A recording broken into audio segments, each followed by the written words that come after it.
Okay, hello Cloud Gurus and welcome to this lecture. In this lecture, we're going to just cover what we've learnt in this section. It is the last lecture in the course, and so this is my DNS exam tips.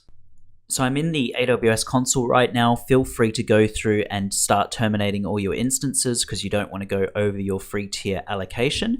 Also bear in mind that Elastic Load Balancers cost you money. So also go ahead and terminate your Elastic Load Balancers. It catches a lot of students out.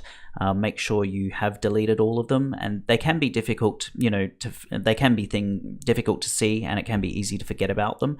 So a lot of people do go over free tier just by keeping their ELBs on. So make sure you do it in your two regions. Go ahead and delete those instances and delete those Elastic Load Balancers. I just want to point something out that an Elastic Load Balancer never has an IP4 address. It's always just got a DNS name. That would of course resolve to IP4 addresses, but Amazon actually handle that for you, so you can never have a public IP address for an Elastic Load Balancer, and that's a really important exam topic. It's definitely worth a few marks. So if you're got some kind of troubleshooting question that's coming up and it's saying resolve the DNS record to the IP4 or IP6 address of the Elastic Load Balancer, you know that that is an incorrect answer. So as I said, just go through and delete everything so that you don't incur a cost, and I've just gone in and terminated that. So now that you've terminated everything, like I was just saying, remember that Elastic Load Balancers don't have predefined IP4 addresses. You resolve to them using a DNS name, and Amazon handle that DNS resolution for you.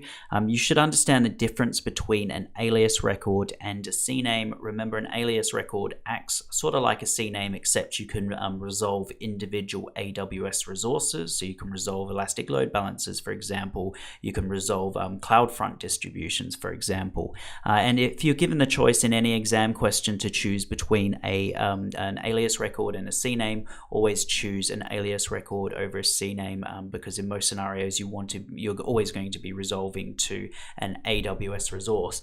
And then of course remember the different routing policies and their use cases. So we have 5. Simple is basically the simplest one that there is. It's basically stupid round robin, and you would typically use that with a single web server.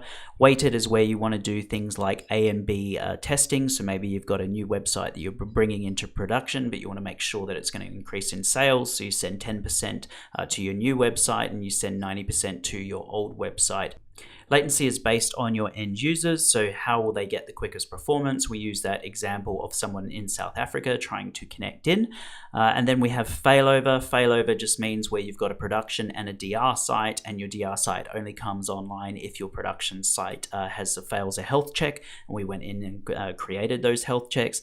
And then geolocation is simply where your end users are. So we did a test and we set up geolocation so that all our European customers went to London and the rest of the world went over to Sydney. So that is it. This entire section of the course is uniform across the 3 associate courses. That's just because this topic comes up again and again and again in all 3 associate exams. And it's also actually really important for you to know if you're going to work with AWS how to use Route 53 moving forward with your careers. Okay, so that's it guys. Go have a break and when you're ready, go on to the next section of the course. Thank you.